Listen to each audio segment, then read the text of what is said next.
રાંદલ સંકુલના અમે જ સર્જનહારા, રાંદલ સંકુલના અમે જ સર્જન.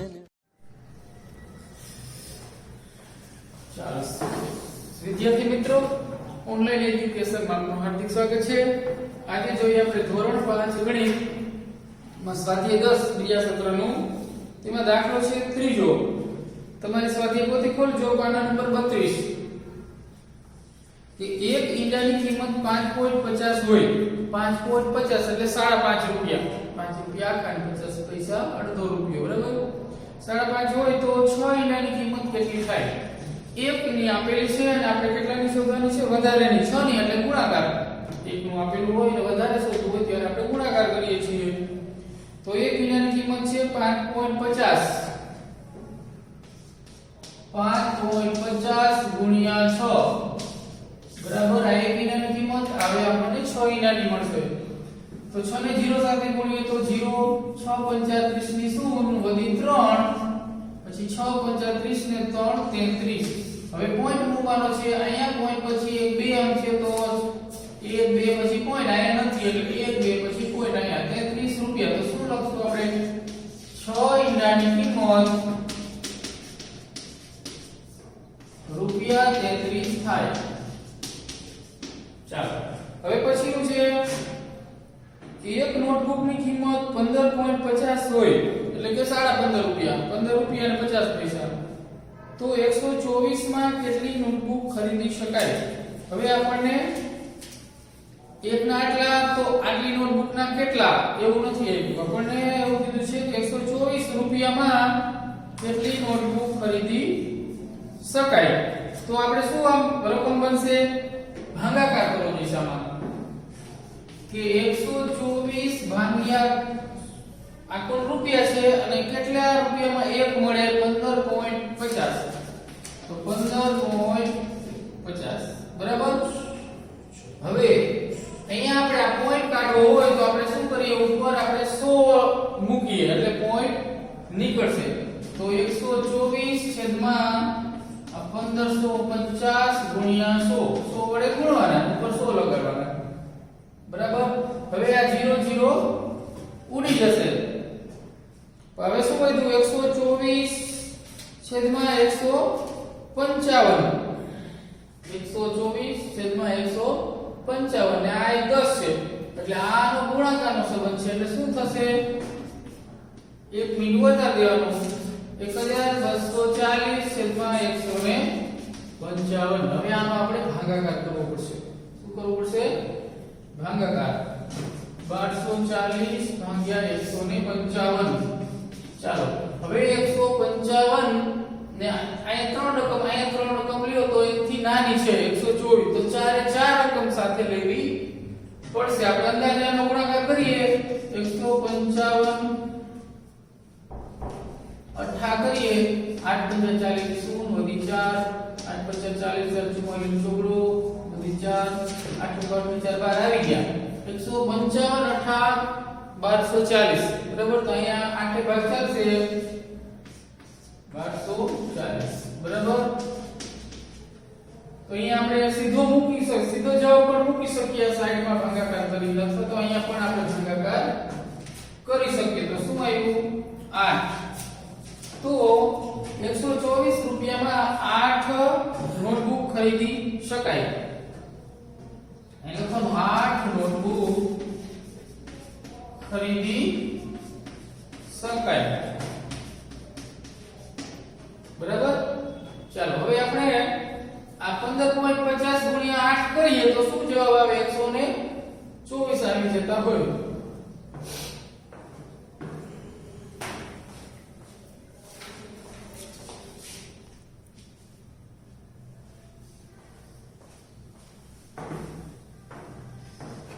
ચાલો પ્રશ્ન નંબર 5. મિહિરે 70 રૂપિયાનું બેટ ખરીદવા ઈચ્છે છે. મિહિરને એક બેટ લેવું છે, તેની કિંમત છે 70 રૂપિયા. હવે તેની પાસે 50 રૂપિયાની એક નોટ છે, પછી 5 રૂપિયાનો એક સિક્કો છે, 2 રૂપિયાના 3 સિક્કા છે અને 1 રૂપિયાના 4 સિક્કા તથા 50 પૈસાના 4 સિક્કા છે તેને બીજા કેટલા રૂપિયાની જરૂર પડશે? હવે આપણે તેની પાસે જે રૂપિયા છે તેનો સરવાળો કરીએ, બધાને ભેગા કરીએ એટલે ખબર પડે કે કેટલા એની પાસે છે. તો કે 50 રૂપિયાની એક નોટ,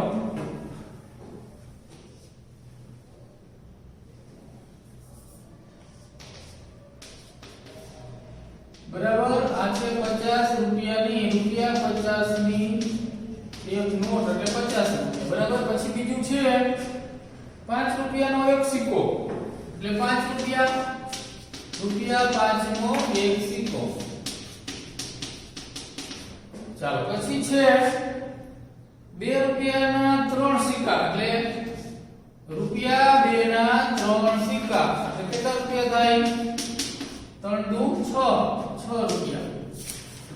પછી છે 1 રૂપિયાના 4 સિક્કા, રૂપિયા 1 ના 4 સિક્કા એટલે કેટલા રૂપિયા? 1 રૂપિયાના 4 એટલે 4 રૂપિયા, બરાબર.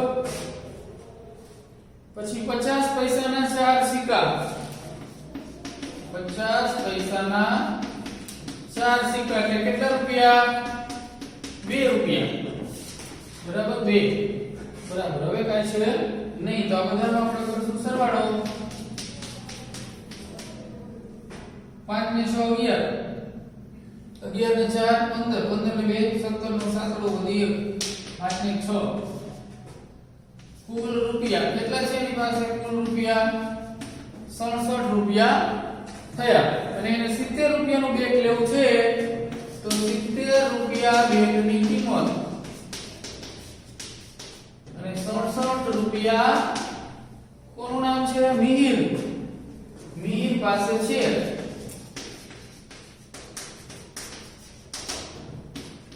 ચાલો, 0 માંથી 7 માં જાય એટલે 10, કોઈ થી ગયા 6, 10 માં 7 જાય તો 3, 0. આટલા રૂપિયાની જરૂર પડશે, બરાબર.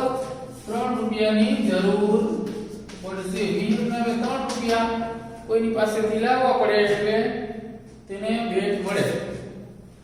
ચાલો,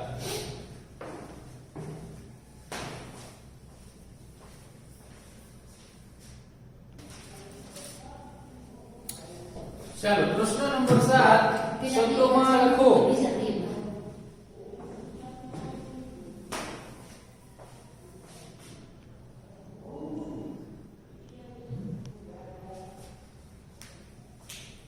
ચાલો, પ્રશ્ન નંબર 7 શબ્દોમાં લખો. આપણે હવે દશાંશ પોઈન્ટ વાળા શબ્દોમાં લખવાના છે. આપણે સીધી રકમ તો શબ્દોમાં શીખાતા. હવે આપણે આમ હોય કે 2.3 તો પોઈન્ટ ની આગળની સંખ્યા છે એ પૂર્ણાંક કહેવાય, આ દશાંશ, બરાબર. તો આને આપણે શબ્દમાં લખશું 2, અહીંયા લખીએ 2.3. તો આને આપણે શું લખશું શબ્દમાં? 2 પૂર્ણાંક 3 દશાંશ. આ બાજુ પૂર્ણાંક, આ બાજુ દશાંશ, બરાબર. તો આને લખાય 2 પૂર્ણાંક 3 દશાંશ, બરાબર. પછી આમ હોય કે 25.30. હવે અહીંયા 25 છે તો 25 પૂર્ણાંક, બરાબર. ને અહીંયા પોઈન્ટ પછી બે આંકડા આવ્યા એટલે કહેવાય 30 શતાંશ. એક હોય તો દશાંશ અને 2 હોય તો શતાંશ. તો લખવાનું 25 પૂર્ણાંક 30 શતાંશ, બરાબર.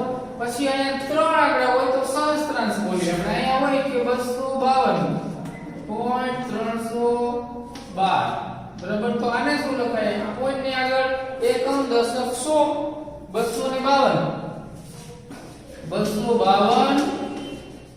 પૂર્ણાંક 312 સહસ્ત્રાંશ, 312 સહસ્ત્રાંશ. પોઈન્ટ પછી એક આંકડો હોય તો પાછળ દશાંશ, 2 હોય તો શતાંશ અને 3 હોય તો સહસ્ત્રાંશ, બરાબર. અને આગળ તો આપણે 2 હોય તો 2 પૂર્ણાંક, 25 હોય તો 25 પૂર્ણાંક, 252 હોય તો 252 પૂર્ણાંક, બરાબર. ગમે તે હોય આપણે 8 થી જે આંકડો વધારે હોય 4312 તો શું લખીએ? 4 4312 પૂર્ણાંક અહીંયા આપણે 3 સુધી જ આવે પાછળ સમજાયું સહસ્ત્રાંશ દશાંશ શતાંશ અને સહસ્ત્રાંશ અને આપણે સાદા પૂર્ણાંકમાં કેવું હોય કે 3 દશાંશ આ 3 દશાંશ છે તો સાદો પૂર્ણાંક નામ થાય 3 દશાંશ નીચે 10 પછી આ હોય 30 શતાંશ તો સાદા પૂર્ણાંકમાં 30 ના છેદમાં 100 30 શતાંશ બરાબર આ હોય એનું આપણે પોઈન્ટ વાળું કરીએ એટલે આ રીતે થાય બરાબર અને આ સહસ્ત્રાંશ છે તો 312 સહસ્ત્રાંશ બરાબર સાદો પૂર્ણાંક છે એનું આ રીતે પોઈન્ટ વાળું હવે આગળ આપણે પૂર્ણાંકમાં કાંઈ આપેલું ન હોય આ રીતે હોય કે 0.2 અહીંયા કાંઈ પૂર્ણાંકમાં છે નહીં બરાબર તો અહીંયા આપણે 0 પૂર્ણાંક એવું નહીં લખીએ બરાબર સીધું લખશું 2 દશાંશ 2 દશાંશ બરાબર પછી આમ હોય 0.32 તો સીધું લખશું આપણે 32 શતાંશ અને આ રીતે હોય 0.323 તો શું લખશું 323 સહસ્ત્રાંશ બરાબર આગળ ના હોય 0 હોય તો એનું કાંઈ આપણે લખવાનું ન થાય ને આ જ લખવાનું બરાબર ચાલો હવે આપણે આગળ જે રકમ છે એમાં જવાબ લખીએ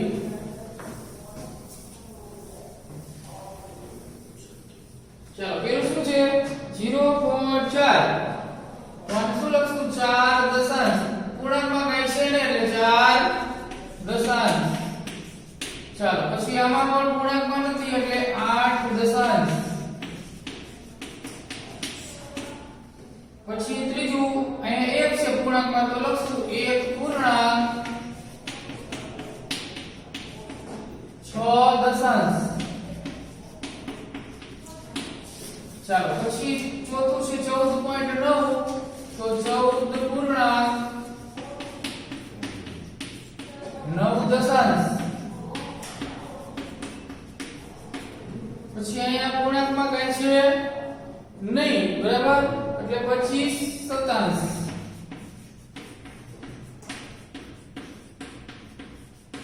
ચાલો અહીંયા પૂર્ણાંકમાં 6 છે આગળ તો 6 પૂર્ણાંક 75 શતાંશ ચાલો સાતમું 0.09 આગળ પૂર્ણાંકમાં છે નહીં કાંઈ એટલે શું લખશું 9 તમને થાય 9 એમ નથી આ બે છે 0 અને 9 એટલે 9 શતાંશ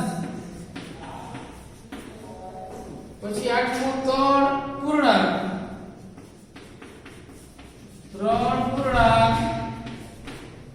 7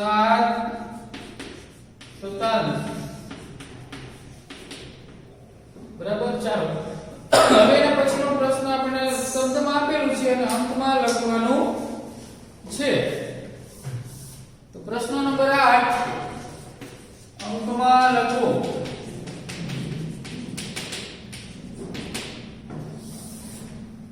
ચાલો પેલું છે 5 પૂર્ણાંક 7 દશાંશ 5 પૂર્ણાંક તો 5 આગળ પછી પોઈન્ટ ને 7 દશાંશ છે એટલે 1000 5.7 પછી છે 13 પૂર્ણાંક 9 દશાંશ તો 13 પૂર્ણાંક 0.9 દશાંશ બરાબર ચાલો પછી ત્રીજું છે 18 પૂર્ણાંક 12 શતાંશ તો 18 પૂર્ણાંક પોઈન્ટ અને 12 શતાંશ એટલે બે જ આંકડા થવા જોઈએ ચાલો પછી ચોથું 15 પૂર્ણાંક 2 શતાંશ હવે 15 પૂર્ણાંક 2 શતાંશ તમે આમ કરી નાખો 0.2 તો આ તો દશાંશ થયું આપણે 2 શતાંશ કરવા છે તો આપણે પહેલા 0 મૂકી પછી 2 મૂકી બરાબર અને જો તમે આમ કરો કે પહેલા 2 મૂકી પછી 0 તો 20 થઈ જાય 20 શતાંશ થઈ જાય આપણે 2 શતાંશ કરવા છે એટલે પહેલા 0 પછી 2 મૂકવાના છે બરાબર કેમ કે શતાંશ કરવા માટે 0 આપણે આગળ મૂકશું પાંચમું છે 7 પૂર્ણાંક 77 શતાંશ 7.77 બરાબર આમાં બે આંકડા જે ન આવતા હોય બે શતાંશ કે 3 શતાંશ કે 1 શતાંશ તો આગળ મૂકવો પડે છઠ્ઠું 7 શતાંશ પૂર્ણાંકમાં કાંઈ છે નહીં 0.7 કરવા માટે આની જેમ એક આપણે આગળ 0 મૂકશું. ચાલો સાતમું છે 64 પૂર્ણાંકમાં કઈ છે નહીં 0 અને 64. ચાલો આઠમું 1.6 તો પૂર્ણાંકમાં 1 છે એટલે આગળ 1.6 દશાંશ. ચાલો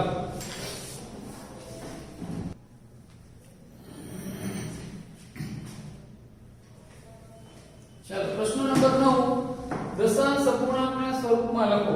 હવે આપણને સાદો પૂર્ણાંક કે શુદ્ધ અપૂર્ણાંક આપેલો છે. શુદ્ધ એટલે કેવો કે છેદ કરતા અંશ નાનો હોય એને શુદ્ધ કહેવાય, કે જેનો ભાગાકાર થઈ શકે નહીં. સાદો આપણે પોઈન્ટ વાળો નહીં, પણ આ ધારો કે 5/10 આપણે કરીએ નહીં, ઉપર કરતા નીચે મોટી સંખ્યા ઉપર નાની હોય એ શુદ્ધ અપૂર્ણાંક કહેવાય. બરાબર. હવે આને આપણે દશાંશમાં ફેરવવાના છે. દશાંશ એટલે પોઈન્ટ વાળા, આ જે છે દેવા નીચે જે રકમ આપી છે એવા આપણે બનાવવાના છે. તો આપણે 5 દશાંશ, તો 5 દશાંશ આપણે કેમ લખતા હતા? ચાલો અહીં તો આપણે લખશું 0.5. બરાબર. હવે બીજું છે 14 શતાંશ, તો અહીં આપણે શું લખશું? પૂર્ણાંકમાં કઈ છે નહીં આગળ એટલે 0.14. ચાલો ત્રીજું છે 8 શતાંશ, તો આપણે 8 શતાંશ કેમ લખતા હતા? પૂર્ણાંકમાં કઈ નથી એટલે 0. આપણે 2 0 શતાંશ છે એટલે 0.8 કરશું. શું કરશું? 0.08. ચાલો જો તો એમાં પણ પૂર્ણાંકમાં કઈ છે ને એટલે પૂર્ણાંકમાં 0.93, કેમ કે આ શતાંશ છે ને બે આંકડા છે એટલે બે પછી પોઈન્ટ હોય.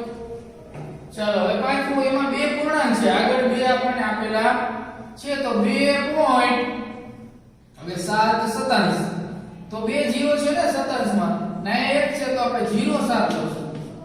2.7 શતાંશ. બરાબર. ચાલો હવે છઠ્ઠું છે, એમાં ચાર પૂર્ણાંક આપેલા છે તો આગળ આપણે લખશું 4 પછી પોઈન્ટ 28 શતાંશ, 4.28. ચાલો સાતમું, અહીંયા આપણને પૂર્ણાંક આપેલા નથી. બરાબર. આ 312, હવે ત્રણ રકમ છે અને આપણે એક જ 0 છે દશાંશ, તો આપણે ક્યાં પોઈન્ટ કરવાના થશે? અહીંયા. આ એક છે તો અહીંયા પોઈન્ટ કરશું આપણે 31.2. 31.2 એટલે 31 પૂર્ણાંક 2 દશાંશ. બરાબર. સમજાણું? ચાલો આને આપણે ભાંગીએ 312 / 10 કરીએ એટલે આ રીતનો જવાબ આપણને મળે. ચાલો પછી આમાં 24 પૂર્ણાંક છે એ આગળ લખશું. બરાબર. અને અહીંયા એક અંક છે એટલે દશાંશ છે એટલે 24.3. બરાબર. આમાં તમને સમજાઈ ગયું કે અહીંયા આપણે 312 છે અને 312 દશાંશ છે એટલે એક 0 દશાંશમાં અહીંયા પોઈન્ટ આવે. બરાબર. 31.2. ચાલો હવે પ્રશ્ન નંબર 10, એને શુદ્ધ અપૂર્ણાંકમાં રૂપાંતર કરો. હવે અહીંયા આપણે જે જવાબ આવ્યો હતો એવો પ્રશ્ન છે અહીંયા, અને હવે આનો જે પ્રશ્ન હતો એવો આપણે અહીંયા જવાબ લખવાનો છે. બરાબર. તો પેલું 0.3, તો આને 3 દશાંશ કહીએ ને આપણે શું પાછીએ? 3 દશાંશ, તો 3/10 શુદ્ધ અપૂર્ણાંકમાં કહેવું છે. એમાં શુદ્ધ. ચાલો પછી આ છે 0.46, તો 46 ના છેદમાં કેટલા લગાડશું? 46 શતાંશ છે એટલે 100. પોઈન્ટ પછી બે આંકડા છે એટલે 100, આમાં પોઈન્ટ પછી એક જ આંકડો તો એટલે 10. બરાબર. ચાલો આમાં પોઈન્ટ પછી કેટલા આંકડા છે? 2 અને અંક છે 8, તો 8 ના છેદમાં 100. બરાબર. આ 0 આગળ લખ્યું કે ન લખ્યું તો ચાલો, એટલે 8 ના છેદમાં 100. ચાલો અહીંયા 0.37 એટલે 37 શતાંશ, તો 37 ના છેદમાં 100. પોઈન્ટ પછી બે આંકડા એટલે બે 0 વાળા 100 અને 8 શતાંશ એટલે 100. બરાબર. બે રીતે યાદ રાખીશું. ચાલો અહીંયા 1 ના છેદમાં 100, આ શું છે? 1 શતાંશ. શું છે? 1 શતાંશ એટલે 1 ના છેદમાં 100. અહીંયા 92 શતાંશ, તો 92 ના છેદમાં 100. અહીંયા 40 શતાંશ, તો 40 ના છેદમાં 100. અહીંયા 2 શતાંશ, તો 2 ના છેદમાં 100. બરાબર. સમજાઈ ગયું?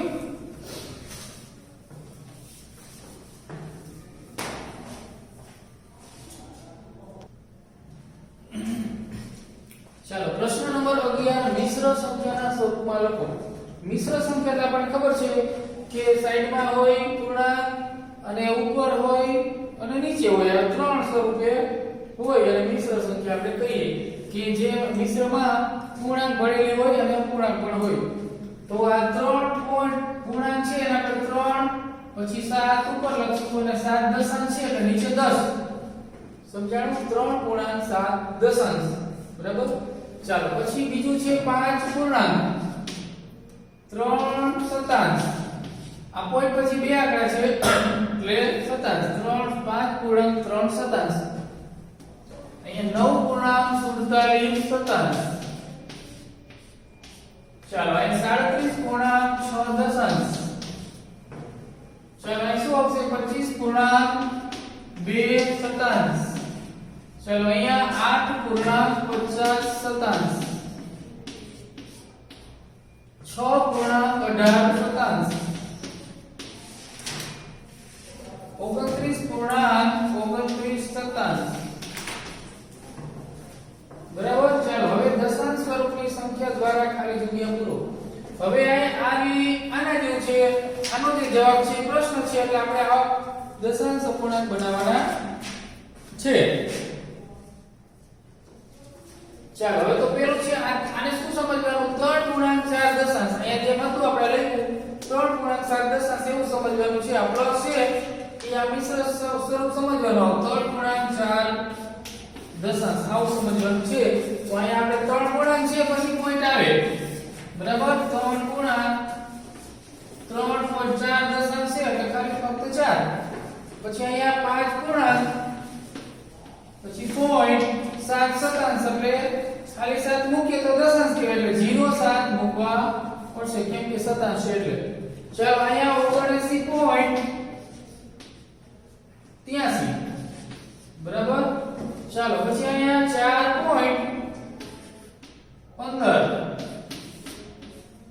પછી આ 1.1 આ એક દશાંશ છે.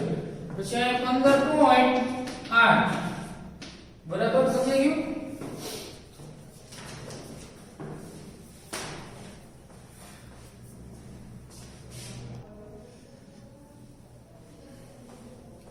ચાલો પ્રશ્ન નંબર 13 ચડતા ક્રમમાં લખો.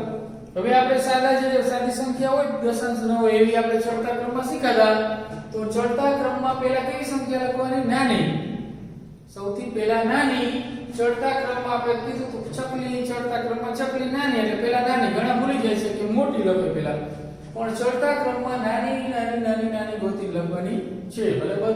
હવે આમાં જોઈએ આપણે સૌથી નાની સંખ્યા કઈ? ચડતા ક્રમમાં ચકલી યાદ રાખવાનું, ચકલી નાની. ઉતરતા ક્રમમાં ઊંટ, ઊંટ મોટું એટલે પહેલા મોટી લખવાની ઉતરતા ક્રમમાં. તો અહીંયા સૌથી નાની કઈ દેખાય છે તમને? અહીંયા 6 10 9 ને 7 પૂર્ણાંક વાળી પેલા જોવાનું. તો આ 6 સૌથી નાની છે 6 પોઈન્ટ. બરાબર.